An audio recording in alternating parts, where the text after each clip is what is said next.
Hello student, welcome to दक्षिणा ई classroom. हम लोग देख रहे थे जनरल ऑर्गेनिक केमिस्ट्री 2 और इसमें भी हम लोगों ने reaction intermediate carbon free radical start किया था। लास्ट लेक्चर में कुछ प्रॉपर्टीज हम लोगों ने डिस्कस किया था कार्बन फ्री रेडिकल को लेके। जस्ट क्विक ब्रशअप में करा देता हूं आपका।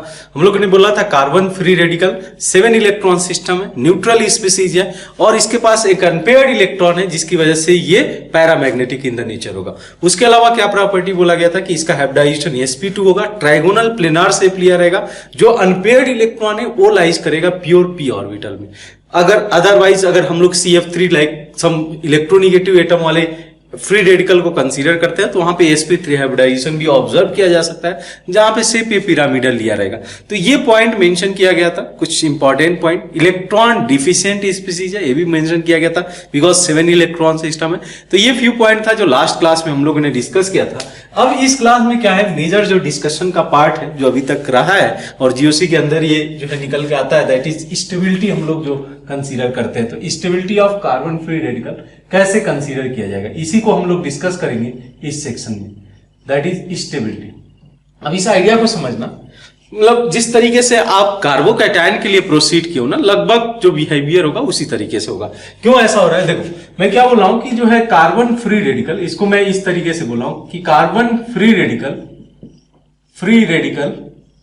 Is electron deficient species.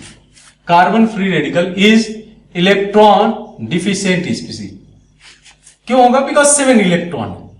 तब एक बात बताओ मुझे इस चीज को लेकर कि अगर इलेक्ट्रॉन डिफिशिएंट स्पीसीज है तो इन दैट केस कोई भी ग्रुप जो कि इलेक्ट्रॉन्स इसको प्रोवाइड कर सके, इसको स्टेबलाइज करना चाहिए। किसी भी वे से अगर इसको इलेक्ट्रॉन मिल जाता है तो इसकी स्टेबिलिटी बढ़ेगी, जिस तरीके से हम लोगों ने कार्बोकैटायन के केस में किया था। क्या बोले थे कार्बोकैटायन के केस में, carbocation is also electron deficient species था। अगर कोई इलेक्ट्रॉन रिलीजिंग ग्रुप हुआ तो stability is going to increase. Same कहानी यहां पे जुड़ी हुई है कि अगर carbon free radical is electron deficient species है, सिमिलर लाइक कार्बोकैटायन की तरह, लेकिन थोड़ा सा डिफरेंट है। कार्बोकैटायन में पॉजिटिव चार्ज आया था, दोनों इलेक्ट्रॉन डिफिशिएंट स्पीसीज है। दोनों के केस में ये कहानी तो एक कॉमन निकल के आती है, जब इलेक्ट्रॉन डिफिशिएंट स्पीसीज है तो मैं ये बोल सकता हूं कि इलेक्ट्रॉन रिलीजिंग ग्रुप, अगर कोई इलेक्ट्रॉन रिलीजिंग ग्रुप है, इलेक्ट्रॉन रिलीजिंग ग्रुप, ये पॉइंट लिखा जा सकता है, electron releasing group will stabilize carbon free radical, will stabilize carbon free radical. इतनी बात तो समझ में आती होगी कि अगर कार्बन फ्री रेडिकल है, अगर उसको स्टेबलाइज करना है तो इन दैट केस आपको इलेक्ट्रॉन रिलीजिंग ग्रुप के बारे में सोचना होगा। तो कौन कौन से इफेक्ट है जो कार्बो फ्री रेडिकल को स्टेबलाइज करने जा रहे हैं। पहला सबसे जो इंपॉर्टेंट पॉइंट है, यहां पे पार्ट ऑफ एरोमेटिसिटी नहीं होने वाला है, बिकॉज ऑड पेयर ऑफ, अगर हम लोग एक अनपेयर्ड इलेक्ट्रॉन लिए हैं तो कभी भी 4n+2 पाई या 4n पाई वाला कंडीशन नहीं हो सकता है। तो यहाँ पे जो पार्ट ऑफ एरोमेटिसिटी हम लोगों ने कार्बोकैटायन के केस में कंसीडर किया था वो नहीं आएगा। यहाँ पे डायरेक्ट मूव किया जा सकता है, that is resonance or mesomeric effect. Resonance or mesomeric effect, क्या ये दोनों इफेक्ट इसको जो है मतलब दोनों कंसीडर कर लो या मेसोमेरिक इफेक्ट सेपरेटली, बात बराबर ही है। क्या इस इफेक्ट से स्टेबलाइजेशन मिलने जा रहा है, इस बात को समझना। क्या इस इफेक्ट से स्टेबलाइजेशन मिलेगा, दोनों इफेक्ट। इसके हम लोगों ने दो बात की थी, एक किए थे हम लोग प्लस एम इफेक्ट के बारे में। तो प्लस एम इफेक्ट क्या करेगा, इलेक्ट्रॉन रिलीज करेगा, बोला गया था इलेक्ट्रॉन रिलीजिंग ग्रुप होगा। तो अगर प्लस एम इफेक्ट काम कर रहा है तो जो है इन दैट केस स्टेबिलिटी पे क्या इफेक्ट पड़ेगा, स्टेबिलिटी इंक्रीज करेगा। ये बात तो समझ में आती है, स्टेबिलिटी इंक्रीजेस। और जितना स्ट्रॉन्ग प्लस एम ग्रुप होगा उतना ही ज्यादा उसकी स्टेबिलिटी होगी।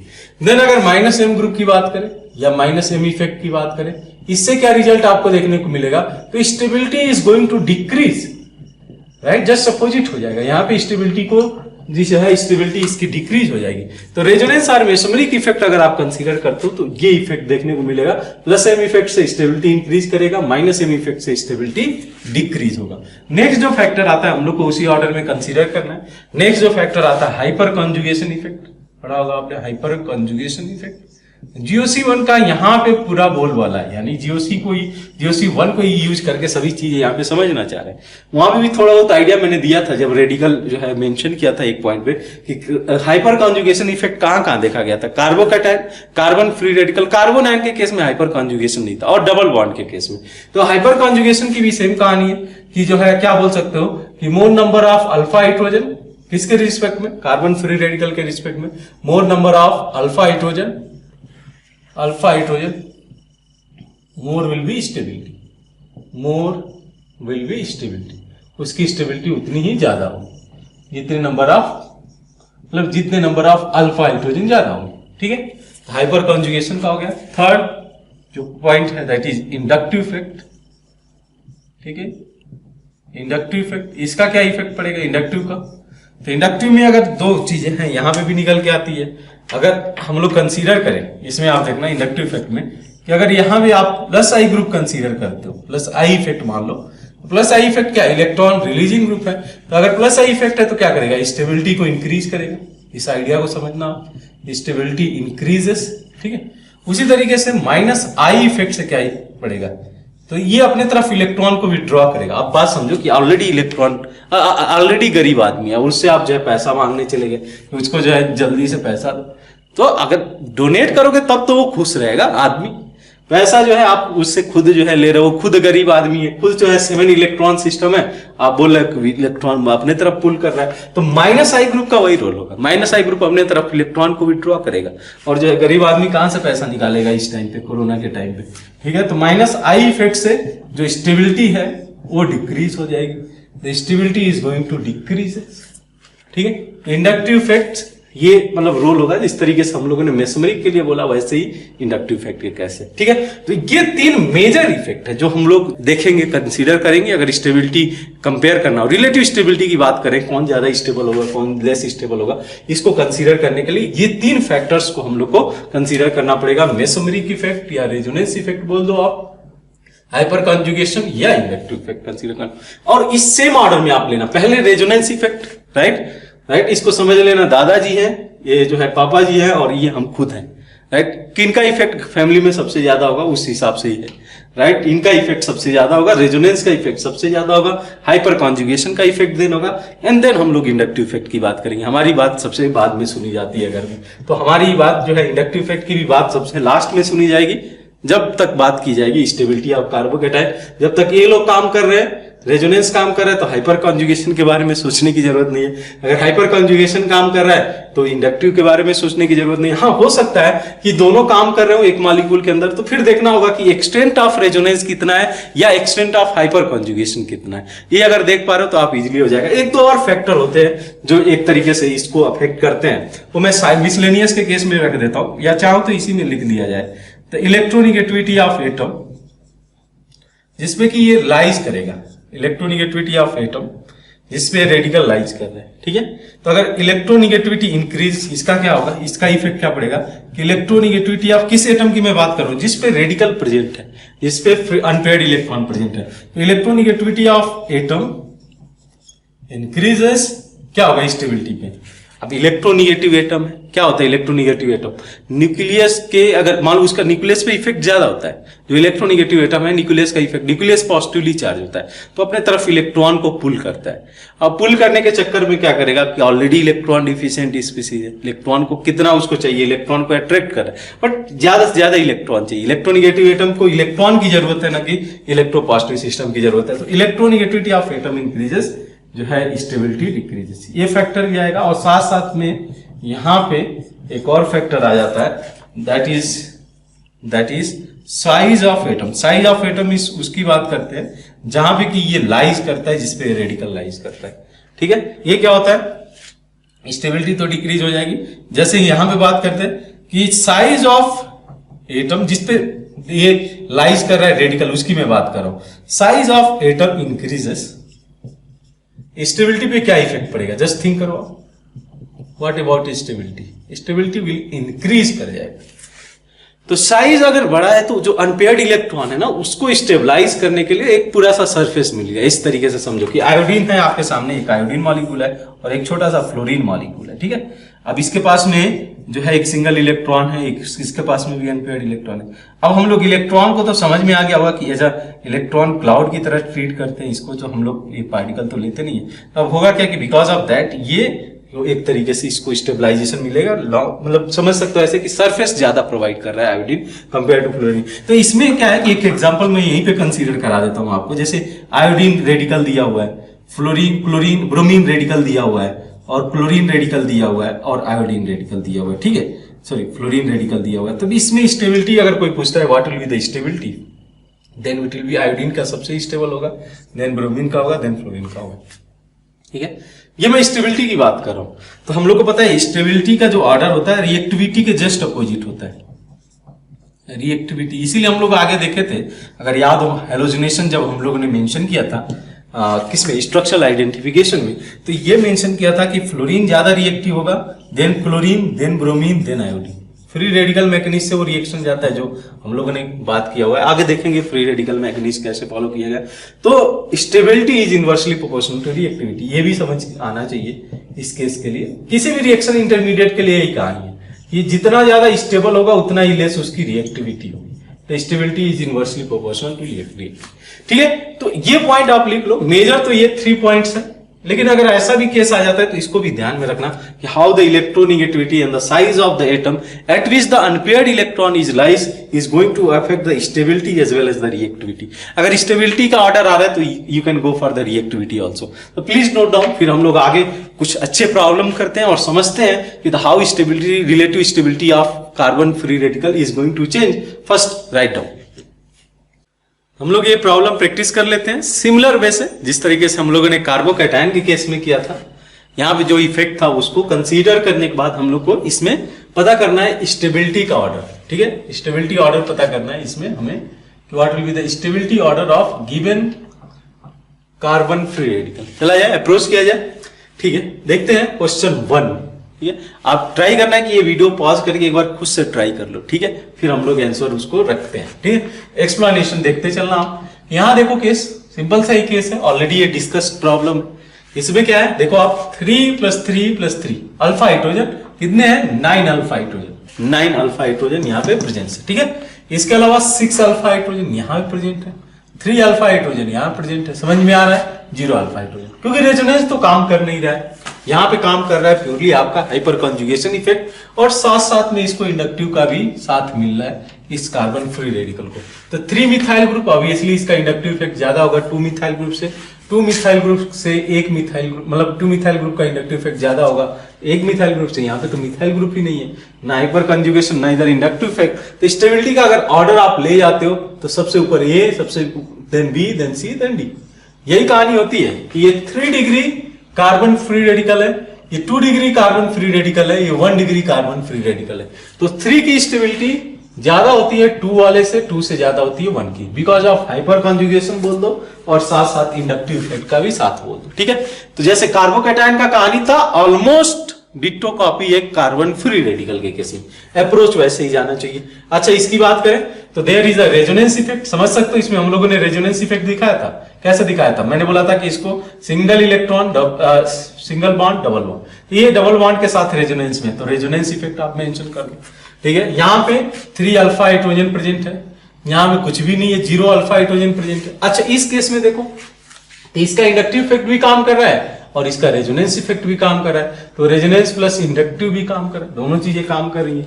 तो होगा क्या, ओवरऑल स्टेबिलिटी का ऑर्डर मुझे बताना है, तो डी सबसे ऊपर आ जाएगा बिकॉज ऑफ द रेजोनेंस। जितना रेजोनेंस उसमें काम कर रहा है इतना इसमें भी काम कर रहा है, लेकिन इसको प्लस पॉइंट इंडक्टिव इफेक्ट से मिल गया, तो डी के बाद ए आएगा। ए को क्या फॉलो करेगा, बी, बी को फॉलो करेगा सी। क्रिस्टल क्लियर है ये चीज। Hyper conjugation, resonance, hyper conjugation, inductive, इन तीनों चीजों को मिक्स करके आप रख दो। मिक्स नहीं करना है, सेपरेटली रखना है। पहले रेजोनेंस देखना है, then hyperconjugation, and then we will go for the inductive effect. चलो इसकी बात करते हैं, ठीक है। हर इफेक्ट को आप देखोगे तो क्लियरली आपको चीजें समझ में आएगी। यहाँ पे रेजोनेंस है, नो डाउट लिख लो रेजोनेंस। अल्फा हाइड्रोजन भी प्रेजेंट है इसके रिस्पेक्ट में। ये बोला था sp3 वाले को काउंट करना आप, ये 3 अल्फा हाइड्रोजन यहाँ पे, 2 अल्फा हाइड्रोजन यहाँ पे, इस अल्फा हाइड्रोजन को मत काउंट करना, ठीक है। ये 3 अल्फा, 3 यहाँ से और 2 यहाँ से, 5 अल्फा हाइड्रोजन इस केस में प्रेजेंट है। क्रिस्टल क्लियर है। यहाँ रेजोनेंस नहीं है, लेकिन हाँ एक अल्फा हाइड्रोजन का साथ मिल जाएगा, हाइपर कॉन्जुगेशन का साथ मिल जाएगा। इंडक्टिव इफेक्ट तो काम करता रहेगा मॉलिक्यूल्स में, बट जब रेजोनेंस और हाइपर कॉन्जुगेशन की बात करते रहेंगे तो इंडक्टिव बहुत ज्यादा मायने नहीं रखता है उस केस में। तो यहाँ पे जो है देख लो आप, तो ये हो गया आपका 1 अल्फा हाइड्रोजन के साथ में बोल सकते हो ये स्टेबलाइजेशन मिल रहा है। इस केस में रेजोनेंस है, बिल्कुल है रेजोनेंस, और अल्फा हाइड्रोजन चूंकि कम हो गया, 5 अल्फा हाइड्रोजन नहीं है लाइक फर्स्ट केस में, यहाँ पे केवल इसको 2 अल्फा हाइड्रोजन का स्टेबलाइजेशन मिल रहा है, यानी कि हाइपर कॉन्जुगेशन इफेक्ट आ रहा है। इस वजह से सबसे ऊपर क्या जाएगा स्टेबिलिटी में, ए चला जाएगा, ए को फॉलो करेगा सी, सी को फॉलो करेगा आपका जो है बी, ठीक है, without resonance. Resonance with 5 alpha hydrogen, resonance with 2 alpha hydrogen and without resonance with 1 alpha hydrogen. समझ में आती है बात? ये भी देख लो, प्योर अल्फा हाइड्रोजन की कहानी यहाँ पे छुपी हुई है, मतलब हाइपर कॉन्जुगेशन है। 3 अल्फा हाइड्रोजन ये दिख रहा होगा, 1 अल्फा हाइड्रोजन यहाँ पे, 4 अल्फा हाइड्रोजन है, काउंट कर लो पहले आप, फिर आप जाओ 2 अल्फा हाइड्रोजन यहाँ पे है, और इस केस के लिए देखोगे तो 1 अल्फा हाइड्रोजन यहाँ पे, 2 अल्फा हाइड्रोजन यहाँ, 3 अल्फा हाइड्रोजन है, 4 अल्फा हाइड्रोजन है, 2 अल्फा हाइड्रोजन है। विल गो फॉर द ए, सबसे ऊपर ए को फॉलो करेगा सी, सी को फॉलो करेगा बी। ठीक, सिंपल है केस। इसमें देख लो तो ये अल्फा हाइड्रोजन है इस तरीके से, 2 अल्फा हाइड्रोजन, ठीक है। यहां पे केस ये है रेजोनेंस है, और इस केस में एक्सटेंडेड रेजोनेंस है, पूरा का पूरा ये डबल बॉन्ड, दोनों डबल बॉन्ड रेजोनेंस में जाएंगे, तो इसमें एक्सटेंडेड रेजोनेंस है, इसमें रेजोनेंस है, ठीक है। तो मैं क्या लिख देता हूं, रेजोनेंस और अल्फा हाइड्रोजन तो आप देख ही रहे हो कि 2 अल्फा हाइड्रोजन प्रेजेंट है, तो रेजोनेंस प्लस 2 अल्फा हाइड्रोजन। इस केस की बात करें तो रेजोनेंस फिनोमिना है विद 2 अल्फा हाइड्रोजन, बट इस केस में बोल सकते हो एक्सटेंडेड रेजोनेंस। इस केस में आप देख पा रहे हो एक्सटेंडेड रेजोनेंस है, दोनों के दोनों डबल बॉन्ड है, रेजोनेंस स्टेबलाइज करेंगे। इसका क्या कहानी है, is there resonance is possible? नहीं, रेजोनेंस नहीं है। अब देखते हैं कहानी क्या है, इसमें क्या ट्विस्ट है। ये sp2 हाइब्रिडाइज कार्बन होगा, sp2 या sp हाइब्रिडाइज कार्बन, ठीक है, sp हाइब्रिडाइज कार्बन होगा, 2 बॉन्ड है ना, 2 सिग्मा बॉन्ड है, तो sp हाइब्रिडाइज कार्बन है, तो इसकी इलेक्ट्रोनिगेटिविटी बढ़ गई। मैंने क्या बोला, अगर इलेक्ट्रोनिगेटिविटी इंक्रीज करता है जिस एटम पे लाइज किया हुआ कार्बन है, और उस तो स्टेबिलिटी क्या होगी, stability is going to decrease, पहले ही पॉइंट मेंशन किया जा चुका है, तो स्टेबिलिटी इसकी डिक्रीज कर जाएगी, उससे भी डिक्रीज हो जाएगा, because there is no resonance, other way काम कर रहा है, इसकी इलेक्ट्रोनिगेटिविटी बढ़ गई है। तब बात करें सबसे stable B, due to extended conjugation या एक्सटेंडेड रेजोनेंस बोल दो। बी को कौन फॉलो करेगा, C because of resonance, C को फॉलो करेगा A because of hyper conjugation with 4 alpha hydrogen, और जो है फिर इसको फॉलो करेगा D because of the sp hybridization carbon या इलेक्ट्रोनिगेटिव कार्बन, इसको जो है थोड़ा सा डीस्टेबलाइज कर रहा है स्टेबलाइज करने की जगह। तो ये ऑर्डर जाएगा, फिर से हम लोग 5 प्रॉब्लम्स करेंगे, फिर से प्रैक्टिस करेंगे, नोट डाउन कर लो, जहां पे गलती की हो टिक लगा लो उसको, कि दोबारा आप जो है देखो रिवाइज करो तो आपको पता रहे कि मैंने ये मिस्टेक किया था, इस इफेक्ट को भूल के ये इफेक्ट लगा दिया था। तभी आप गलती आपको जितना जल्दी रियलाइज होगा ऑर्गेनिक केमिस्ट्री में क्या गलती कर रहे हो, उतना ही जल्दी आप सीखोगे।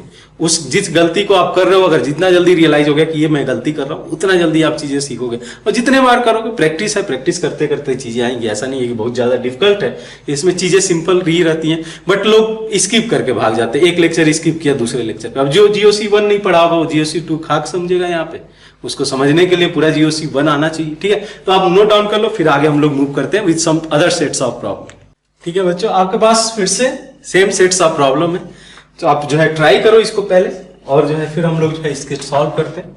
बस खुद से ट्राई करो, तभी मजा है इसको करने में, ठीक है। देखते हैं इस केस में, तो इफेक्ट आपको कंसीडर करना है 1 by 1। ये तो रहा हमारा sp हाइब्रिडाइज कार्बन, तो इस केस में क्या होगा, इस केस में आप क्या ऑब्जर्व करोगे कि इलेक्ट्रोनिगेटिविटी इस कार्बन की ज्यादा होगी, देयर इज नो रेजोनेंस। इस केस में रेजोनेंस इफेक्ट है, बिल्कुल हम देख पा रहे हैं रेजोनेंस इफेक्ट काम कर रहा है। इसमें हाइपर कॉन्जुगेशन काम करेगा, और हाइपर कॉन्जुगेशन के केस में कितने हाइड्रोजन यहाँ पे देख पा रहे हो आप, देख लो आप क्लियरली, 3 + 2 5, 5 + 2 7 अल्फा हाइड्रोजन यहाँ प्रेजेंट है। इस केस में 6 अल्फा हाइड्रोजन प्रेजेंट है। अब जाते हैं स्टेबिलिटी के लिए, तो सबसे पहले कौन सा स्टेबल होगा, B because of the resonance, B के बाद सी, और सी के बाद आ जाएगा आपका डी, और लास्ट में आ जाएगा ए। ठीक है, समझ में आता है इतना बात। बी में रेजोनेंस है, सी में अल्फा हाइड्रोजन है, 7 अल्फा हाइड्रोजन, यानी कि हाइपर कॉन्जुगेशन इफेक्ट की वजह से स्टेबलाइज होगा। और डी के केस में आप देख पा रहे हो कि जो है 6 अल्फा हाइड्रोजन है, और ए के केस में sp हाइब्रिडाइज है यानी कि अपोजिट वे से काम करेगा, इवन मिथाइल रेडिकल से भी लेस स्टेबल होगा बिकॉज इसका हाइब्रिडाइजेशन sp है। परसेंटेज एस कैरेक्टर ज्यादा यानी कि न्यूक्लियस का इफेक्ट ज्यादा, इस बात को समझना, जहां पे परसेंटेज एस कैरेक्टर ज्यादा है न्यूक्लियस का इफेक्ट ज्यादा है। और न्यूक्लियस पे क्या इफेक्ट होता है, न्यूक्लियस खुद क्या होता है, पॉजिटिवली चार्ज होगा, मतलब प्रोटॉन प्रेजेंट है ना उसके अंदर, बिकॉज ऑफ द प्रोटॉन वो पॉजिटिवली चार्ज होगा। तो पॉजिटिव मतलब इलेक्ट्रॉन डिफिशिएंट स्पीसीज पे पॉजिटिव चार्ज ज्यादा स्टेबलाइज नहीं किया जा सकता। अब इसकी बात किया जाए तो यहाँ पे CH3 है, आपको पता है कि CH3 हाइपर कॉन्जुगेशन इफेक्ट दिखाएगा इस बेंजीन रिंग के साथ में, और इलेक्ट्रॉन डेंसिटी इंक्रीज करेगा। अगर इलेक्ट्रॉन डेंसिटी इंक्रीज कर रहा है तो स्टेबिलिटी बढ़ेगी। तो मैं क्या लिख सकता हूँ, हाइपर कॉन्जुगेशन साथ साथ में इसका इंडक्टिव इफेक्ट भी काम कर रहा है। ठीक है, अब इस केस में देखो केवल और केवल इंडक्टिव इफेक्ट आएगा, क्योंकि इस मिथाइल ग्रुप का ये एक आपस में एक दूसरे के मेटा पोजीशन पे है, तो आपस में इन दोनों के बीच में कोई कॉन्जुगेशन नहीं है। ये इसके साथ कॉन्जुगेशन में था, जब ये अर्थो पे था कॉन्जुगेशन में है, यहाँ पे कॉन्जुगेशन नहीं है, तो केवल और केवल इंडक्टिव इफेक्ट कंसीडर किया जाएगा। ये पैरा पे है तो हाइपर कॉन्जुगेशन इफेक्ट भी आएगा, इंडक्टिव भी आएगा, लेकिन ये वाला जो इंडक्टिव इफेक्ट होगा स्लाइटली ज्यादा होगा कंपेयर टू दिस वन, क्योंकि inductive is the distance dependent, ये हम लोगों ने पहले ही बोला था। तो इंडक्टिव इफेक्ट यहाँ पे स्लाइटली डोमिनेट करेगा इस केस के रिस्पेक्ट में। यहाँ पे कोई भी इफेक्ट नहीं है, नील इफेक्ट है, मतलब बेंजीन का तो रेजोनेंस है, ये तो रेजोनेंस सब में था, लेकिन ऐसा इस वाले ग्रुप का ऐसा इसमें कोई इफेक्ट नहीं है। तो सबसे पहले स्टेबिलिटी ऑर्डर जाते हैं, सबसे ज्यादा स्टेबल ये हो जाएगा, ये हो जाएगा बिकॉज हाइपर कॉन्जुगेशन है और इंडक्टिव इफेक्ट स्लाइटली डोमिनेट कर रहा है ऑर्थो वाले के केस में। ए को क्या कौन सा फॉलो करेगा, एक बार देखो आप, ए को कौन सा फॉलो किया जाएगा, सी या बी, सी जाएगा बिकॉज हाइपर कॉन्जुगेशन है, इंडक्टिव स्लाइटली उससे कम हो गया। सी के बाद क्या जा सकते हैं हम लोग, सी के बाद क्या ऑर्डर फॉलो किया जा सकता है, सी के बाद आपका आएगा बी और बी के बाद आपका ये हो जाएगा डी। समझ में आ रहा है, ये चीज समझ में आ रहा है। नेक्स्ट आप देखो, नेक्स्ट केस कंसीडर करना आप क्वेश्चन नंबर 8 में देखना। ठीक है, तो ये ऑर्डर आ जाएगा क्वेश्चन नंबर 8 के केस में। देखो ये बड़ा इंटरेस्टिंग प्रॉब्लम है, लगेगा लोगों को कि अगर इंडक्टिव इफेक्ट कंसीडर किया जाए तो ये सबसे ज्यादा इंडक्टिव इफेक्ट दिखाएगा, देन ये, देन ये, देन, ठीक है, सबसे लास्ट इंडक्टिव इफेक्ट का ही आएगा। लेकिन हम लोग भूल जाते हैं कि सबसे पहले हाइपर कॉन्जुगेशन इफेक्ट कंसीडर करना है, फिर इंडक्टिव इफेक्ट के लिए जाना है। तो अगर हाइपर कॉन्जुगेशन इफेक्ट देखें, बिकॉज ये पैरा पोजीशन में है ना, तो हाइपर कॉन्जुगेशन इफेक्ट तो बिल्कुल कंसीडर किया जाएगा। तो 3 अल्फा हाइड्रोजन यहाँ पे है, 2 अल्फा हाइड्रोजन है, यहाँ पे 1 अल्फा हाइड्रोजन है और यहाँ पे 0 अल्फा हाइड्रोजन है, करेक्ट ना। किसको आप कंसीडर करोगे, जिसमें अल्फा हाइड्रोजन ज्यादा है, ए के केस में ज्यादा है, तो A followed by B followed by C followed by D, ये ऑर्डर हो जाएगा। ठीक है, सही है। इस केस में देख लो कैसे डिसाइड किया जाएगा। इस केस में, तो इस केस में क्या है, इलेक्ट्रोनिगेटिविटी बिल्कुल देख सकते हो आप, इलेक्ट्रोनिगेटिविटी का ऑर्डर देख सकते हो। तो यहाँ पे CH3 कार्बन पे है, नाइट्रोजन है, ऑक्सीजन है, फ्लोरीन है, तो मैं बोला इलेक्ट्रोनिगेटिविटी बढ़ेगी तो स्टेबिलिटी उसकी डिक्रीज होगी। ए सबसे ज्यादा, देन बी, देन सी, देन लास्ट में डी। इस केस में बेंजाइल कार्बन फ्री रेडिकल है, बेंजाइल हाईली स्टेबल होगा। यहाँ पे 2 फिनाइल ग्रुप रेजोनेंस स्टेबलाइज करेंगे, यहाँ पे 1 फिनाइल ग्रुप है और यहाँ पे 3 फिनाइल ग्रुप है।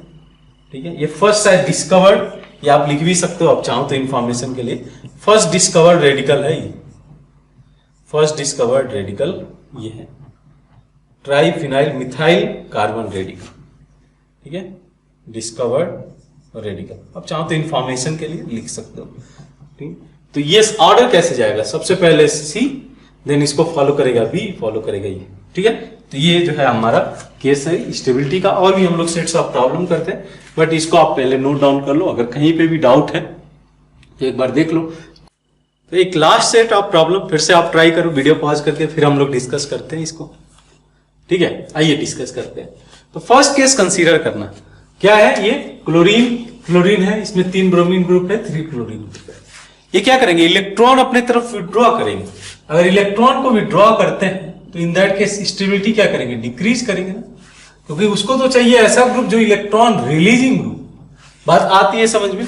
तो अब होगा क्या कि इस केस में कंसीडर करना है कि किसमें कम इलेक्ट्रॉन विड्रॉ किया गया, उसकी स्टेबिलिटी ज्यादा होगी। तो ब्रोमीन जो है लेस माइनस आई इफेक्ट दिखाता है, लेस माइनस आई ग्रुप है, तो सबसे ऊपर बी लिख दिया जाएगा। ब्रोमीन के बाद क्लोरीन की इलेक्ट्रोनिगेटिविटी आती है, देन फ्लोरीन सबसे ज्यादा इलेक्ट्रोनिगेटिव है तो सबसे ज्यादा लेस्ट हो जाएगा फ्लोरीन के केस में, तो BAC चला जाएगा। करेक्ट है, सही जा रहे हैं हम लोग। इस केस में तो कोई इफेक्ट नहीं है, लेकिन यहां पे ये जो ग्रुप है ये प्लस M इफेक्ट दिखाएगा। ठीक है, जो कि इसके minus I effect way dominate करेगा। यहाँ पे माइनस M इफेक्ट दिखाएगा और साथ साथ में माइनस आई इफेक्ट भी दिखाता रहेगा। यहाँ पे हाइपर कॉन्जुगेशन और इंडक्टिव इफेक्ट काम कर रहा है। तो बात किया जाए स्टेबिलिटी का ऑर्डर, इसमें सबसे ऊपर कौन सा जाएगा? बी। मेसोमेरिक इफेक्ट डोमिनेट करेगा हाइपर कॉन्जुगेशन पे। बी के बाद डी, और डी के बाद ए आ जाएगा, क्योंकि उसमें तो कोई इफेक्ट नहीं, इसमें माइनस एम इफेक्ट है, तो जो है इसके बाद क्या आ जाएगा लास्ट में? सी। समझ में आता है इतना बात क्वेश्चन नंबर 12 के केस में। अब 13 की बात करते हैं। 13 में कैसे जो है आइडिया लगाया जाए? तो आइडिया आप लगाना सिंपल सा, डिस्टेंस नंबर पावर। अगर इंडक्टिव इफेक्ट को कंपेयर करना है तो आप इस आइडिया को लगाना, डिस्टेंस पहले देखना, डिस्टेंस देख लेना, फिर नंबर। अब ये सभी के सभी माइनस आई ग्रुप है, तो उसी हिसाब से आप देखना डिस्टेंस, नंबर और पावर।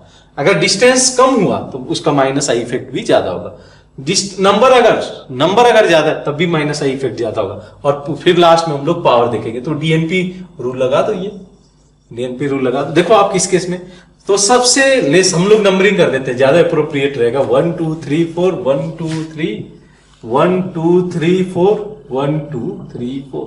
अब इस केस में देखो, ये थर्ड पोजीशन पे फ्लोरीन लगा है, तो इसका जो माइनस आई इफेक्ट है ना डिक्रीज हो जाएगा, क्योंकि मैंने पहले ही बोला था कि जो इंडक्टिव इफेक्ट है that is the distance dependent, या डिस्टेंस सेंसिटिव बहुत कम हो जाता है माइनस आई इफेक्ट। जैसे ही आप डिस्टेंस में चेंजेस करते हो तो सबसे ज्यादा स्टेबल सी हो जाएगा। ऑल द फ्लोरीन, ब्रोमीन या क्लोरीन या आयोडीन से बात कर लो, ये सबसे ज्यादा इलेक्ट्रोनेगेटिव फ्लोरीन है, इसको माइनस आई इफेक्ट सबसे ज्यादा दिखाना चाहिए। लेकिन चूंकि डिस्टेंस और सबके केस में डिस्टेंस 2 पे ही है, यहाँ पे थर्ड पे है, तो सबसे ज्यादा स्टेबल सी हो गया। अब उसके बाद आते हैं अदर ऑप्शन में, देखना आप। तो अब आया जो है डिस्टेंस तो सबका सेम हो गया, फिर अब आते हैं नंबर पे। तो जिसका नंबर कम होगा उसकी स्टेबिलिटी ज्यादा होगी, बिकॉज हम लोग को कम से कम माइनस आई ग्रुप चाहिए यहाँ पे। तो जो है फिर उसके बाद कौन सा ऑर्डर में आ जाएगा? एक। अब इस केस को देख लो, इन दोनों में पावर कंपेयर कर सकते हो, क्योंकि डिस्टेंस भी सेम है, नंबर भी सेम है। अब पावर की बात किया जाएगा तो क्लोरीन क्लोरीन और यहाँ पे ब्रोमीन ब्रोमीन है, किसका माइनस आई इफेक्ट ज्यादा होगा? क्लोरीन का। तो ये क्लोरीन का अगर माइनस आई इफेक्ट ज्यादा है तो इसकी स्टेबिलिटी कम होगी, तो बी को फॉलो करेगा डी, ये ऑर्डर जाएगा। सिंपल सा केस है। यहां पे देख लो आप, रेजोनेंस तो काम करेगा इसका फिनाइल ग्रुप का, यहाँ पे रेजोनेंस भी काम कर रहा है और 3 अल्फा हाइड्रोजन भी है इसके साथ साथ में, ठीक है। नेट इफेक्ट देखा जाएगा ना स्टेबिलिटी के लिए। यहाँ पे रेजोनेंस नहीं है, यहाँ पे कोई भी रेजोनेंस नहीं है। इस बेंजीन रिंग के साथ कॉन्जुगेशन में तो हो सिस्टम, कहां कॉन्जुगेशन में, तो इस वजह से ये सबसे लीस्ट स्टेबल होगा। सबसे ज्यादा स्टेबल इसमें देखा जाए तो बी को फॉलो करेगा, ए को फॉलो करेगा सी। क्रिस्टल क्लियर है। नेक्स्ट देख लेते हैं, इसमें रेजोनेंस है, इसमें भी रेजोनेंस है, इसमें भी रेजोनेंस है, इसमें रेजोनेंस नहीं है, तो सबसे तो लीस्ट स्टेबल डी हो गया। अब इसमें मुझे बताओ आप, एक एक केस में साइक्लिक कॉन्जुगेशन, रिंग का पार्ट तो नहीं बट ये पार्टिसिपेट करेगा तो इसको और ज्यादा स्टेबलाइजेशन देगा। तो इस केस में जो साइक्लिक कॉन्जुगेशन की बात करें तो ये इन दोनों केस में हम लोग देख रहे हैं, इससे तो ज्यादा होगा, बिकॉज एक्सटेंडेड कॉन्जुगेशन इसमें भी है, इसमें भी है एक्सटेंडेड कॉन्जुगेशन। तो मैं क्या लिख सकता हूं इसमें order, A followed by B followed by C followed by D, ये हमारा ऑर्डर जाएगा, ठीक है। A followed by B followed by C followed by D. एक बार मैच करा लो आंसर, देन हम लोग मूव करते हैं अदर रिएक्शन इंटरमीडिएट के लिए, ठीक है। ये रहा मतलब हम लोग का कार्बन फ्री रेडिकल, इतना ये सफिशिएंट। एक चाहो तो नोट्स में लास्ट पॉइंट आप मेंशन कर सकते हो, ये भी बहुत इंपॉर्टेंट है। क्यों? क्योंकि जो है लोगों के दिमाग में डाउटफुल आ सकता है कि सर कार्बोकैटायन में आपने रीअरेंजमेंट पढ़ाया और कार्बन फ्री रेडिकल में आप रीअरेंजमेंट नहीं पढ़ा रहे हो। क्यों नहीं होगा रीअरेंजमेंट? बिकॉज ये हाईली रिएक्टिव स्पीसीज है। इवन कि कार्बोकैटायन से भी बोला जा सकता है हाईली रिएक्टिव है और बहुत हाईली अनस्टेबल है, ठीक है। तो जो है लिख सकते हो कि carbon there is like carbocation, ऐसे में स्टेटमेंट लिखा देता हूं कि like carbocation rearrangement is not possible in the carbon free radical, या rearrangement does not occur in the carbon free radical, does not occur in carbon free radical। Carbon free radical में आप rearrangement नहीं देखोगे जिस तरीके से carbocation में देखा गया था, क्योंकि इवन ये बहुत कम टाइम के लिए एग्जिस्ट करता है, right. Like carbocation rearrangement does not occur in carbon free radical. Free radical बहुत ही इंपॉर्टेंट है। फ्री रेडिकल अगर हम लोग देखें, एक फ्री रेडिकल का मैं आपसे बताता हूं, एप्लीकेशन तो नहीं बट इसका एक डीमेरिट मैं बताता हूं। हम लोग डे टू डे लाइफ जितना भी फूड आइटम कंज्यूम करते हैं, साथ साथ में जो साइड प्रोडक्ट निकलता है वो रेडिकल्स ही होते हैं, रेडिकल्स होते हैं। आपको पता होना चाहिए कि रेडिकल्स जनरेट करता है हमारा बॉडी, और वो भी बहुत अच्छे खासे अमाउंट में रेडिकल जनरेट करता है। इस वजह से लोग का एजिंग होना शुरू हो जाता है, झुर्रियां आना शुरू हो जाता है चेहरे पे, उसके लिए रेडिकल रिस्पॉन्सिबल है। इसीलिए लोग बोलते हैं विटामिन ई जो है ज्यादा अमाउंट में खाया जाए, या जो है एंटीऑक्सीडेंट लिया जाए। एंटीऑक्सीडेंट क्या काम करते हैं, वो रेडिकल को स्टेबलाइज करते हैं, एक रेडिकल से दूसरे रेडिकल में कन्वर्ट करता है। वो रेडिकल कभी भी एंड नहीं होता, एंड तक आना उसके लिए बहुत कम होता है। जो भी बॉडी में आता है उस रेडिकल को वन फॉर्म से अनदर फॉर्म में कन्वर्ट किया जाता है, कि मतलब हाईली रिएक्टिव ना होकर के लेस रिएक्टिव। जान सकते हो कैंसर सेल के लिए भी कहीं ना कहीं ये रेडिकल्स ही रिस्पॉन्सिबल होते हैं। एबनॉर्मल ग्रोथ ऑफ सेल्स के लिए जो कैंसरस सेल होते हैं उसके लिए ये कहीं ना कहीं जो रेडिकल्स हैं वो रिस्पॉन्सिबल होते हैं। तो बोला जाता है जो उस फूड्स को जो है ज्यादा कंज्यूम आप करो जिसमें एंटीऑक्सीडेंट ज्यादा हो। एंटीऑक्सीडेंट का मीनिंग क्या होता है कि वो रेडिकल को एक तरीके से खत्म करने का काम कर दो, या बोल दो उसकी जो रिएक्टिविटी है उसको डिक्रीज करने का काम करता है। इस वजह से लोग जो है, जो एजिंग का प्रॉब्लम होता है, लोग मतलब एज जल्दी दिखना शुरू हो जाता है, कम एज में ही उनका झुर्रियां आना चेहरे पे शुरू हो जाता है, because of the high production of the free radical in the bodies that cases. तो इसको आप लिख लो, पॉइंट को आप लिख लो, फिर हम लोग आगे मूव करेंगे। कार्बन आयन रिएक्शन इंटरमीडिएट को, वो भी हमारा इंपॉर्टेंट होगा, उसको हम लोग डिस्कशन पे रखते हैं नेक्स्ट स्लाइड में। नेक्स्ट रिएक्शन इंटरमीडिएट हम लोग देखने जा रहे हैं, दैट इज कार्बन आयन। ठीक है, ये भी इंपॉर्टेंस रखता है, जितना इंपॉर्टेंस कार्बोकैटायन रखता है उतना ही इंपॉर्टेंस लगभग ऑलमोस्ट कार्बन आयन का भी उतना ही रोल है। ठीक है, तो कार्बन आयन क्या है, निगेटिवली चार्ज स्पीसीज। कैसे बनेगा ये थोड़ा सा मैं आइडिया दे देता हूं, जस्ट एक बार समझना इस बॉन्डिंग के, फिर हम लोग प्रॉपर्टीज पे आते हैं कि क्या इसकी प्रॉपर्टीज होगी। तो अगर मान लो ऐसा कोई ग्रुप G अटैच्ड है, ठीक है, G अटैच्ड है और G की इलेक्ट्रोनिगेटिविटी कार्बन से कम है, उतना ज्यादा इलेक्ट्रोनिगेटिव नहीं है, यानी कि इस केस में कार्बन ही पावरफुल है इलेक्ट्रोनिगेटिविटी के मामले में। तो होगा क्या कि जो शेयर्ड पेयर ऑफ इलेक्ट्रॉन्स है कि कार्बन लेकर अपने तरफ इलेक्ट्रोलिटिक क्लीवेज कराएगा और निगेटिव चार्ज अपने ऊपर रख लेगा। ठीक है, इसको जो है पॉजिटिवली बना देगा। तो होगा क्या, देखो आप ओवरऑल होगा क्या, इन दैट सिनारियो ये कुछ इस तरीके से निगेटिव और यहां पे आ जाएगा ग्रुप पे पॉजिटिव चार्ज। तो ये जो स्पीसीज जनरेट होता है ना, ये जो स्पीसीज जनरेट होता है इसी को हम लोग बोलते हैं कार्बन आयन। कार्बन आयन बोला जाता है। ठीक है, निगेटिवली चार्ज कार्बन को कार्बन आयन बोला जाएगा। ये भी रिएक्शन इंटरमीडिएट बहुत सारे रिएक्शंस में जनरेट होता है, तो इसको बोलते हैं कार्बन आयन अगर इस कार्बन पे निगेटिव चार्ज है। अब इस आइडिया को समझना आगे कि कौन कौन से हो सकते हैं। जैसे अगर एग्जाम्पल की मैं बात करूं, ठीक है, उसके लिए आपको क्या चाहिए, यहां पे बेसिकली क्या चाहिए, अगर आपको फॉर्म करना है तो G इलेक्ट्रोपॉजिटिव एलिमेंट होना चाहिए, लाइक सोडियम हो गया, मैग्नीशियम हो गया, एल्युमिनियम हो गया। अगर ये सभी प्रेजेंट है, यहाँ पे इलेक्ट्रोपॉजिटिव एलिमेंट प्रेजेंट है, तब वो कार्बन आयन को जनरेट कर सकते हैं। तो अभी आते हैं उस बात को, पहले कुछ आप एग्जांपल लिख लो। जैसे CH3- की बात करें, इसको क्या पढ़ा जाएगा, methyl carbon ion. Methyl carbon ion आप बोल सकते हो। ठीक है, उसके अलावा और भी केसेस ले लो, इथाइल कार्बन आयन, अगर इसकी मैं बात करूं, this is going to be और इथाइल कार्बन आयन। समझ में आ रहा है ये बात, इथाइल कार्बन है। ठीक है, वैसे ही आप जो है बेंजाइलिक बोल सकते हो, बेंजाइल कार्बन है। ठीक है, CH2- इसको लगा दिया जाए तो बेंजाइल कार्बन है। ठीक है, तो ये कहानी जुड़ी हुई है कार्बन आयन के केस में, क्या कि ये निगेटिवली चार्ज स्पीसीज है, निगेटिवली चार्ज स्पीसीज है। ठीक है, तब वही क्वेश्चन रेज होता है कि इसको किस केस में बनाया गया होगा। कार्बोकैटायन फॉर्म क्या होगा, जब G की इलेक्ट्रोनिगेटिविटी कार्बन से ज्यादा रही होगी। G की इलेक्ट्रोनिगेटिविटी कार्बन से ज्यादा हो रही। यहां पे मैं क्या बोल रहा हूं कि carbon is more electronegative than G। जो ग्रुप यहां प्रेजेंट है ना, carbon is more electronegative than G, electronegative than G।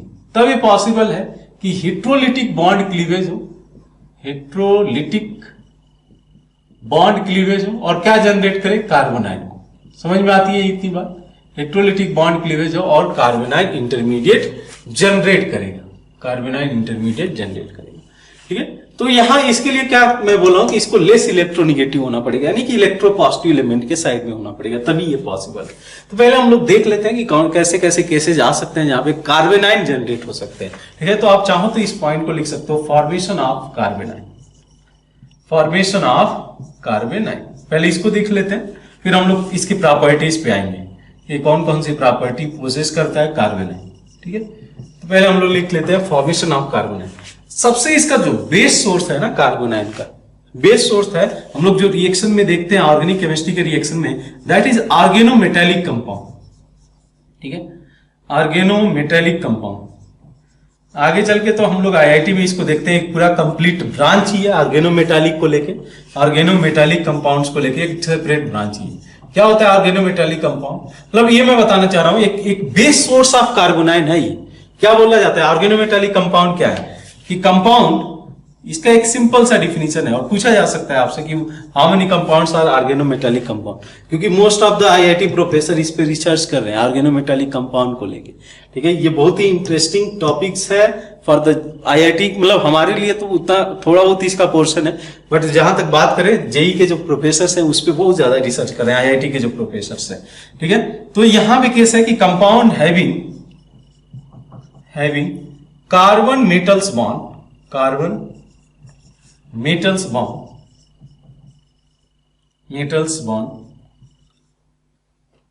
are considered as